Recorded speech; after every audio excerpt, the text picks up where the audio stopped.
ರಾಮವತಿ ತನ್ನ ಹೂವಿನ ಅಂಗಡಿನಲ್ಲಿ ಬಂದು ಕೂತಿದ್ಲು. ಆಗ ಜಮೀನ್ದಾರ್ ಚೌಧರಿ ಅವರು ಅಲ್ಲಿಗೆ ಬರ್ತಾರೆ. ನಿನ್ನೆ ನಿನ್ನ ಅಂಗಡಿಯಿಂದ ನಾನು ನನ್ನ ಕೆಲ್ಸಗಾರ ಜಗ್ಗು ಹತ್ರ ಒಂದು ಹೂವಿನ ಹಾರ ತರಿಸಿದ್ದೆ. ಅದು ಇವತ್ತೇ ವಾಡೋಯ್ತಲ್ಲ. ನಿಮ್ಗೆ ಯಾರೋ ತಪ್ಪಾಗಿ ಹೇಳಿರ್ಬೇಕು. ನನ್ನ ಅಂಗಡಿಯಲ್ಲಿರೋ ಹೂವು ಅಷ್ಟು ಬೇಗ ಒಣಗೋದಿಲ್ಲ. ನಿನ್ನ ಮಾತಿನ ಅರ್ಥ ನಾನು ಸುಳ್ಳು ಹೇಳ್ತಾ ಇದ್ದೀನಿ ಅಂತಾನಾ? ನಾನು ಹಾಗೇನು ಹೇಳಿಲ್ಲಲ್ವಾ? ಆಗ ಜಮೀನ್ದಾರ್ ಕೆಲಸಗಾರನಾದ ಜಗ್ಗು ಹೂವಿನ ಮಾಲೆ ಹಿಡ್ಕೊಂಡು ಅಲ್ಲಿಗೆ ಬರ್ತಾನೆ. ನೀನ್ ಬೇಕಿದ್ರೆ ನಿನ್ ಕಣ್ಣಾರೆ ನೋಡ್ಕೋ. ರಾಮವತಿ ಆ ಹೂವಿನ ಮಾಲೆಯನ್ನು ನೋಡ್ತಾ ಹೇಳ್ತಾಳೆ, ಇದು ನನ್ನ ಅಂಗಡಿ ಹೂಗಳಂತೂ ಅಲ್ವೇ ಅಲ್ಲ. ನನ್ನ ಅಂಗಡಿಯಲ್ಲಿರೋ ಹೂಗಳು ನಾನು ಚೆನ್ನಾಗಿ ಗುರುತಿಸ್ತೀನಿ. ಇವಳು ಸುಳ್ಳು ಹೇಳ್ತಾಳೆ ಜಮೀನ್ದಾರ್ ಸಾಹೇಬ್ರೆ. ನಾನು ಇವಳ ಹತ್ರನೇ ಹೂವಿನ ಹಾರ ತಗೊಂಡೋಗಿದ್ದು. ನೋಡ್ತಾ ಇದ್ದೀನಿ ರಾಮವತಿ, ನಿನ್ ಜನರಿಗೆ ಹಾಳಾಗಿರೋ ಹೂವ ಕೊಟ್ಟು ಕೊಟ್ಟು ಚೆನ್ನಾಗಿ ದುಡಿತಿದ್ಯಲ್ವಾ? ಆದ್ರೆ ಇದು ಜಾಸ್ತಿ ದಿನ ಉಳಿಯಲ್ಲ. ಇಷ್ಟ ಹೇಳಿ ಜಮೀನ್ದಾರ್ ಚೌಧರಿ ತನ್ನ ಕೆಲಸಗಾರನಾದ ಜಗ್ಗು ಜೊತೆ ಅಲ್ಲಿಂದ ಹೊರಟು ಹೋದ. ಜಮೀನ್ದಾರ್ ಚೌಧರಿ ತನ್ನ ಮನೇನ ತಲುಪ್ತಿದ್ದ ಹಾಗೆ ಜಮೀನ್ದಾರ್ ಅವರ ಮೊಮ್ಮಗಳಾದ ಋತಿಕಾ ಜಮೀನ್ದಾರ್ಗೆ ಹೇಳ್ತಾಳೆ, ಏನಾಯ್ತು ತಾತ, ಹೋಗಿರೋ ಕೆಲ್ಸ ಆಯ್ತಾ? ಜಮೀನ್ದಾರ್ ಉತ್ತರ ಕೊಡೋ ಅಷ್ಟ್ರಲ್ಲಿ ಅವನ ಕೆಲಸಗಾರನಾದ ಜಗ್ಗು ಹೇಳ್ತಾನೆ, ಖಂಡಿತವಾಗ್ಲೂ ಏನು ಆಗಿಲ್ಲ ರಿತಿಕಾ ಅವ್ರೆ. ಸೇಠ್ಜಿ ಅವರು ಮಾಮೂಲಾಗಿ ರಾಮವತಿ ಅವ್ರ ಜೊತೆ ಜಗಳ ಆಡ್ಕೊಂಡು ಇಲ್ಲಿಗೆ ಬಂದ್ರೆ ಅಷ್ಟೇ. ಇದೇನಿದು ತಾತ, ರಾಮವತಿ ತನ್ನ ಅಂಗಡಿನ ಯಾವತ್ತೂ ಬಂದ್ ಮಾಡಲ್ಲ. ಎಲ್ಲಿವರೆಗೂ ಆ ಹೂವಿನ ಅಂಗಡಿ ಅವರು ಬಂದ್ ಮಾಡಲ್ವೋ ಅಲ್ಲಿವರೆಗೂ ಹೂವಿನ ಬಿಸ್ನೆಸ್ನ ಈ ಊರಲ್ಲಿ ನಾನು ಹೇಗ್ ಮಾಡ್ಲಿ? ಚಿಂತೆ ಯಾಕೆ ಮಾಡ್ತಿದ್ಯಾ ರಿತಿಕಾ? ನಿಮ್ಮ ಟಾಟನ್ ತಲೆ ಏನು ಅಂತ ನಿನಗಿನ್ನೂ ಅರ್ಥ ಆಗಿಲ್ಲ ಅನ್ಸುತ್ತೆ. ಆದ್ರೆ ನನಗೆಲ್ಲ ಗೊತ್ತಾಯ್ತು, ಆದ್ರೂ ಏನು ಮಾಡಕ್ಕಾಗಿಲ್ಲ. ಬಾಯಿ ಮುಚ್ಕೊಂಡಿರೋ ಜಗ್ಗು, ನಾನ್ ಪ್ರತಿದಿನ ನಿನ್ನ ಹತ್ರ ಒಣಗೋಗಿರೋ ಹೂವಿಂದ ಹಾರ ಮಾಡಿಸ್ತಾ ಇದ್ದೀನಿ. ಮತ್ತೆ ಅದೇ ಹಾಡನ್ನ ತಗೊಂಡೋಗಿ ರಾಮವತಿ ಅಂಗಡಿಗೆ ತೋರಿಸ್ತೀನಿ. ಅದಕ್ಕೆ ಒಂದು ಕಾರಣ ಇದೆ. ಆ ಕಾರಣ ಏನು ಅಂತ ನಿಂಗೆ ಸ್ವಲ್ಪ ದಿನ ಆದ್ಮೇಲೆ ಗೊತ್ತಾಗುತ್ತೆ. ಇಲ್ಲಿ ರಾಮವತಿ ತನ್ನ ಮನೆಗೆ ಹೋಗ್ತಾ ಇದ್ಲು.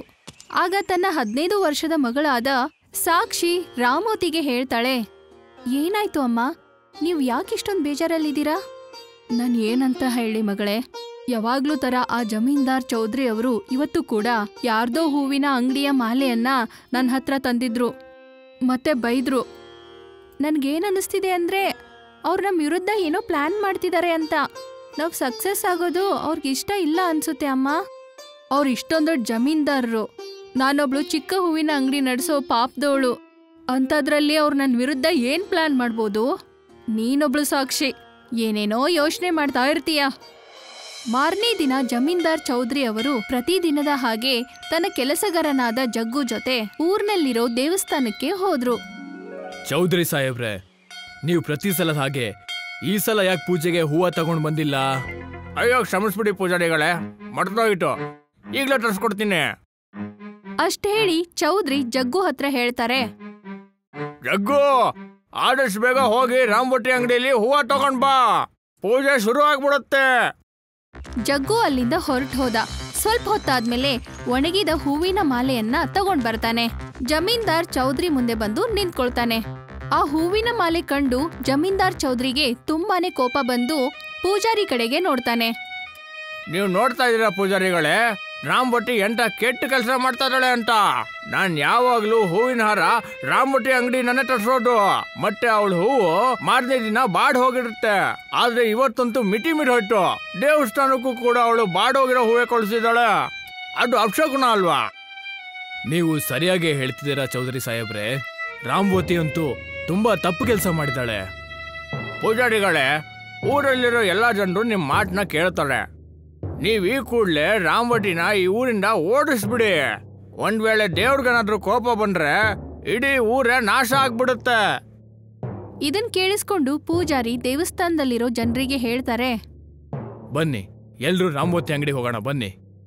ಪೂಜಾರಿ ಅವರು ಊರಿನ ಜನರನ್ನ ಕರ್ಕೊಂಡು ರಾಮವತಿ ಅಂಗಡಿ ಹತ್ರ ಹೋಗ್ತಾರೆ.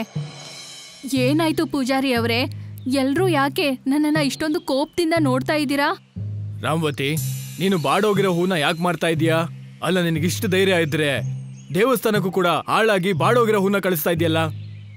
ಆದ್ರೆ ಇವತ್ ನನ್ ಹೂವಿನ ಅಂಗಡಿಯಿಂದ ಯಾರು ಹೂವನ್ನ ಕೊಂಡ್ಕೊಂಡೇ ಇಲ್ಲ. ನನ್ ಪೂಜೆ ಸಲುವಾಗಿ ಒಣಗಿರೋ ಹೂವನ್ನ ಯಾಕೆ ಕಳಿಸ್ಲಿ? ರಾಮವತಿ ಸುಳ್ಳು ಹೇಳ್ತಾಳೆ ಪೂಜಾರಿಗಳೇ. ಅವಳ ಮುಖ ನೋಡಿ ಯಾಮಾರಕ್ ಹೋಗ್ಬೇಡಿ. ಪೂಜಾರಿ ಊರಿನ ಜನರನ್ನೆಲ್ಲ ನೋಡಿ ಹೇಳ್ತಾರೆ, ನೀವೆಲ್ಲ ಏನ್ ನೋಡ್ತಾ ಇದ್ದೀರಾ? ಒಡ್ದಾಕಿ ರಾಮವತಿ ಅಂಗಡಿನ. ಪೂಜಾರಿ ಮಾತ್ ಕೇಳಿ ರಾಮವತಿ ಅಂಗಡಿನ ಎಲ್ರೂ ಸೇರಿ ಹಾಳು ಮಾಡ್ತಾರೆ. ಮತ್ತೆ ಅಲ್ಲಿರೋ ಹೂಗಳನ್ನ ಕೆಳಗಡೆ ಬಿಸಾಕ್ತಾರೆ. ರಾಮವತಿ ಅಳ್ತಾ ತನ್ನ ಮನೆಗೆ ಹೋಗ್ತಾಳೆ. ಅಳ್ತಾ ಇರೋ ತನ್ನ ಅಮ್ಮನ್ನ ನೋಡಿ ಸಾಕ್ಷಿ ಹೆದರ್ಕೊಂಡು ಅವ್ರಿಗೆ ಕೇಳ್ತಾಳೆ, ಏನಾಯ್ತು ಅಮ್ಮ, ನೀವ್ ಯಾಕೆ ಅಳ್ತಾ ಇದ್ದೀರಾ? ರಾಮವತಿ ನಡೆದ ಎಲ್ಲ ಘಟನೆಯನ್ನ ಸಾಕ್ಷಿಗೆ ಹೇಳ್ತಾಳೆ. ಮಗಳೇ, ನಾನೆಲ್ಲ ಹೇಳ್ತಿರೋದು ನಿಜಾನೇ. ನನ್ ಪೂಜೆಗಂತ ಒಣಗಿರೋ ಹೂ ಕೊಟ್ಟಿಲ್ಲ. ಇದನ್ನ ಕೇಳಿ ನನಗ್ ತುಂಬಾನೇ ಬೇಜಾರಾಗ್ತಿದೆ ಅಮ್ಮ. ಅಮೆರಿಕಾದ ಹೂವಿನ ರಿಸರ್ಚರ್ ಆರ್ಯನ್ ಅವರು ನಮ್ಮೂರಲ್ಲಿ ಹೂವಿನ ಮನೆ ತಯಾರಿಸೋ ಯೋಜನೆ ಮಾಡಕ್ಕೆ ನಮ್ಮೂರಿಗೆ ಬರ್ತಾ ಇದ್ದಾರೆ. ನನ್ನ ಆನ್ಲೈನ್ ಅಲ್ಲಿ ಇದ್ರಲ್ಲಿ ನಾನು ಪಾರ್ಟಿಸಿಪೇಟ್ ಮಾಡಿದೀನಿ. ಆದ್ರೆ ನಮ್ಮ ಅಂಗಡಿಯಲ್ಲಿರೋ ಎಲ್ಲಾ ಹೂಗಳನ್ನ ಈ ಊರಿನ ಜನರು ಎಲ್ಲ ಹಾಳು ಮಾಡಿದ್ದಾರೆ. ನೀನ್ ಯೋಚನೆ ಮಾಡ್ಬೇಡ ಮಗಳೇ, ನಾನು ಇವತ್ತೇ ಊರಿನ ಮುಖ್ಯಸ್ಥರ ಹತ್ರ ಹೋಗ್ತೀನಿ. ಅವ್ರ ತೋಟದಲ್ಲಿ ತುಂಬಾ ಸುಂದರವಾಗಿ ರಂಗು ರಂಗಿನ ಹೂಗಳಿವೆ. ರಾಮವತಿ ನೇರವಾಗಿ ಮುಖ್ಯಸ್ಥರ ಮನೆಗೆ ಹೋಗ್ತಾಳೆ. ಇಲ್ಲಿಗೆ ಏನ್ ಮಾಡಕ್ ಬಂದೆ ರಾಮವತಿ? ಮುಖ್ಯಸ್ಥರೇ, ನಿಮ್ಗೆಲ್ಲ ಗೊತ್ತೇ ಇದೆ ಅಲ್ವಾ ಊರಿನ ಜನರೆಲ್ಲ ಸೇರ್ಕೊಂಡು ನನ್ ಜೊತೆ ಏನ್ ಮಾಡಿದ್ರು ಅಂತ. ವಿಷಯದ ಬಗ್ಗೆ ಮಾತಾಡು ರಾಮವತಿ. ವಿಷಯ ಏನಂದ್ರೆ ಮುಖ್ಯಸ್ಥರೇ, ನನ್ ಮಗಳು ಸಾಕ್ಷಿ ಹೂವಿನ ಮನೆ ತಯಾರಿಸೋ ಸ್ಪರ್ಧೆಗೆ ಸೇರ್ಕೊಂಡಿದ್ದಾಳೆ. ಅಂದ್ರೆ ನೀನ್ ಅನ್ಕೋತಾ ಇದೀಯ ನನ್ನ ತೋಟಗಳಿಂದ ಬಣ್ಣ ಬಣ್ಣದ ಹೂಗಳನ್ನ ನಿನಗ್ ಮಾರ್ಬೇಕು ಅಂತನ? ಒಂದ್ ವೇಳೆ ನೀನ್ ಅದನ್ನ ಅಂದ್ಕೊಂಡು ಇಲ್ಲಿಗೆ ಬಂದಿದ್ರೆ ವಾಪಸ್ ಹೋಗ್ಬಿಡು. ಮತ್ತೆ ನಾನಷ್ಟೇ ಅಲ್ಲ, ಊರಲ್ಲಿರೋ ಯಾವುದೇ ವ್ಯಕ್ತಿ ನಿನಗಿನ್ನೂ ಹೂವು ಮಾರೋದಿಲ್ಲ.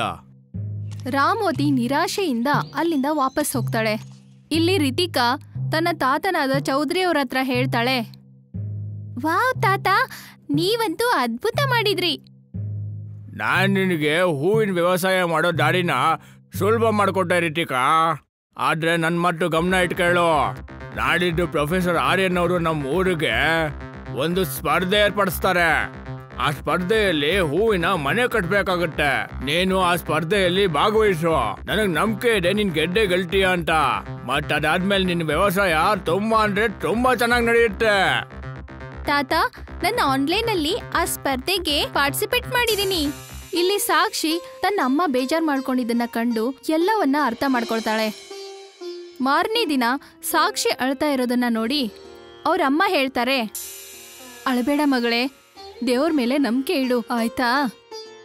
ರಾಮವತಿ ಮಾತ್ ಕೇಳಿ ಸಾಕ್ಷಿ ದೇವಸ್ಥಾನಕ್ಕೆ ಬರ್ತಾಳೆ. ಆ ಸಮಯದಲ್ಲಿ ದೇವಸ್ಥಾನದಲ್ಲಿ ಯಾರೂ ಇರಲಿಲ್ಲ. ಸಾಕ್ಷಿ ಅಳ್ತಾ ದೇವ್ರಿಗೆ ಹೇಳ್ತಾ ಇರ್ತಾಳೆ, ಅಯ್ಯೋ ದೇವ್ರೆ, ನಾಳೆ ಪ್ರೊಫೆಸರ್ ಆರ್ಯನ್ ಅವರು ಈ ಊರಿಗೆ ಬರ್ತಾ ಇದ್ದಾರೆ. ನನಗೆ ಅವಮಾನ ಆಗೋದನ್ನ ನೀವೇ ತಪ್ಪಿಸ್ಬೇಕು. ಆಗ ಅವಳ ಭುಜದ ಮೇಲೆ ಯಾರೋ ಹಿಂದೆಯಿಂದ ಕೈ ಇಡ್ತಾರೆ. ಸಾಕ್ಷಿ ಹಿಂತಿರುಗಿ ನೋಡಿದಾಗ ಒಂದು ಸುಂದರವಾದ ಹೆಂಗಸು ಕೈಯಲ್ಲಿ ಹೂವನ್ನ ಹಿಡ್ಕೊಂಡು ನಿಂತಿರ್ತಾರೆ. ಆ ಸುಂದರವಾದ ಹೆಂಗಸು ಹೂವನ್ನ ಸಾಕ್ಷಿಗೆ ಕೊಡ್ತಾರೆ. ಮಗಳೇ, ಈ ಹೂವನ್ನ ನಿನ್ ಮನೆ ಹೊರಗಡೆ ಇಟ್ಬಿಡು. ಅದಾದ್ಮೇಲೆ ಇದ್ರ ಚಮತ್ಕಾರ ನೋಡು. ಇಷ್ಟ ಹೇಳಿ ಆ ಸುಂದರವಾದ ಹೆಂಗಸು ಅಲ್ಲಿಂದ ಹೋಗ್ಬಿಡ್ತಾಳೆ. ಸಾಕ್ಷಿ ಕೈಯಲ್ಲಿ ಆ ಸುಂದರವಾದ ಹೂವನ್ನ ನೋಡಿ ಅವ್ರ ಅಮ್ಮ ಕೇಳ್ತಾರೆ, ಸಾಕ್ಷಿ, ನಿನ್ ಕೈಯಲ್ಲಿ ಏನಿದು ಹೂವು?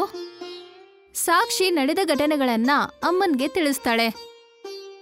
ನೀನ್ ಈ ಹೂವನ್ನ ಮನೆಯಿಂದ ಯಾಕೆ ಆಚೆ ಇಡಬಾರ್ದು? ಅಮ್ಮ, ನಿಮ್ಗೆ ಚಮತ್ಕಾರದ ಬಗ್ಗೆ ನಂಬಿಕೆ ಇದೆಯಾ? ಮಗಳೇ, ನಮ್ಗೆ ಎಲ್ಲ ಕಡೆ ಕಷ್ಟ ಬಂದು ಸೋತ್ ಹೋದಾಗ ಆಗ ನಾವು ಒಂದು ಚಮತ್ಕಾರದ ಅಪೇಕ್ಷೆಯಲ್ಲಿರ್ತೀವಿ. ತನ್ನ ಅಮ್ಮನ ಮಾತು ಕೇಳಿಸ್ಕೊಂಡು ಸಾಕ್ಷಿ ಮನೆ ಮುಂದಿರೋ ಅಂಗಳದಲ್ಲಿ ಆ ಹೂವನ್ನ ಇಡ್ತಾಳೆ ಮತ್ತೆ ಬಂದು ಮಲ್ಕೋತಾಳೆ. ಮಾರನೇ ದಿನ ಬೆಳಿಗ್ಗೆ ಸಾಕ್ಷಿ ಎದ್ ಬಂದ್ ನೋಡಿದಾಗ ಹೊರಗಡೆ ದೃಶ್ಯ ನೋಡಿ ಅವಳಿಗೆ ತುಂಬಾನೇ ಆಶ್ಚರ್ಯ ಆಗುತ್ತೆ. ಅವಳು ನೋಡಿದ್ಲು, ತನ್ನ ಮನೆಯ ಅಂಗಳದಲ್ಲಿ ಹೂವಿನ ಸುಂದರವಾದ ಒಂದು ಅರಮನೆಯಾಗಿತ್ತು. ಸಾಕ್ಷಿ ತನ್ನ ಅಮ್ಮನ್ ಕರ್ಕೊಂಡು ಹೊರಗಡೆ ಬಂದು ತೋರಿಸ್ತಾಳೆ. ನೋಡಿ ಅಮ್ಮ, ಇದು ಎಷ್ಟೊಂದು ಸುಂದರವಾದ ಅರಮನೆಯಾಗಿದೆ. ಬನ್ನಿ ಅಮ್ಮ, ಒಳಗೆ ಹೋಗಿ ನೋಡೋಣ. ರಾಮವತಿ ಮತ್ತೆ ಸಾಕ್ಷಿ ಆ ಹೂವಿನ ಅರಮನೆ ಒಳಗಡೆ ಹೋಗ್ತಾರೆ.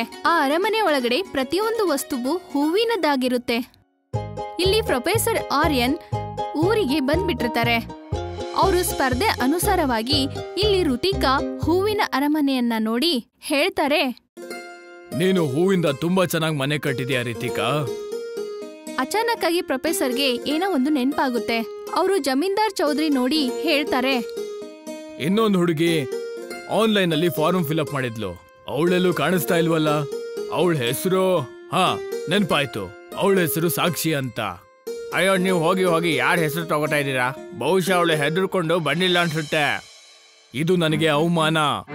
ನಾನು ಅವಳ ಮನೆಗೆ ಹೋಗ್ಬೇಕು ಅಂತ ಇದ್ದೀನಿ. ಜಮೀನ್ದಾರ್ ಚೌಧರಿ ತನ್ನ ಮೊಮ್ಮಗಳಾದ ಋತಿಕಾನ ಕರ್ಕೊಂಡು ಮತ್ತೆ ಊರಿನ ಜನರನ್ನ ಕರ್ಕೊಂಡು ರಾಮೋತಿ ಮನೆ ಹತ್ರ ಹೋಗ್ತಾರೆ. ಆಗ ಪ್ರೊಫೆಸರ್ ಆರ್ಯನ್ ಅವರ ಕಣ್ಣು ರಾಮೋತಿ ಮನೆ ಮುಂದಿರೋ ಒಂದು ಹೂವಿನ ಅರಮನೆ ಮೇಲೆ ಬೀಳುತ್ತೆ. ಅದನ್ನ ನೋಡಿ ಪ್ರೊಫೆಸರ್ ಆರ್ಯನ್ಗೆ ಆಶ್ಚರ್ಯ ಆಗುತ್ತೆ. ಇದಂತೂ ಹೂವಿನ ದೊಡ್ಡ ಸುಂದರವಾದ ಮಹಲ್ಲು. ಈ ತರದ ಮಹಲ್ ಅಂತೂ ಕೇವಲ ಹೂವಲ್ಲಿ ಪರಿಣಿತಿ ಹೊಂದೋರ್ ಮಾತ್ರ ಮಾಡಕ್ ಸಾಧ್ಯ ಆಗುತ್ತೆ. ಇಷ್ಟ ಹೇಳಿ ಪ್ರೊಫೆಸರ್ ಆರ್ಯನ್ ಆ ಹೂವಿನ ಅರಮನೆ ಒಳಗಡೆ ಹೋಗ್ತಾರೆ. ನೀನಂತೂ ಹೂವಿನ ಸುಂದರವಾದ ಮಹಲ್ ಮಾಡಿದ್ಯಾ ಸಾಕ್ಷಿ. ಈ ಸ್ಪರ್ಧೆಯಲ್ಲಿ ಗೆದ್ದಿದ್ದು ನೀನೇ. ಕಂಗ್ರ್ಯಾಚುಲೇಷನ್ಸ್. ನಾನು ಆದಷ್ಟು ಬೇಗ ನನ್ನ ಖರ್ಚಿಂದ ನಿನ್ನ ಅಮೆರಿಕ ಕರೆಸ್ಕೋತೀನಿ. ಇಷ್ಟ ಹೇಳಿ ಪ್ರೊಫೆಸರ್ ಆರ್ಯನ್ ತನ್ನ ಕೈಯಲ್ಲಿರೋ ಬಹುಮಾನವನ್ನ ಸಾಕ್ಷಿಗೆ ಕೊಡ್ತಾರೆ.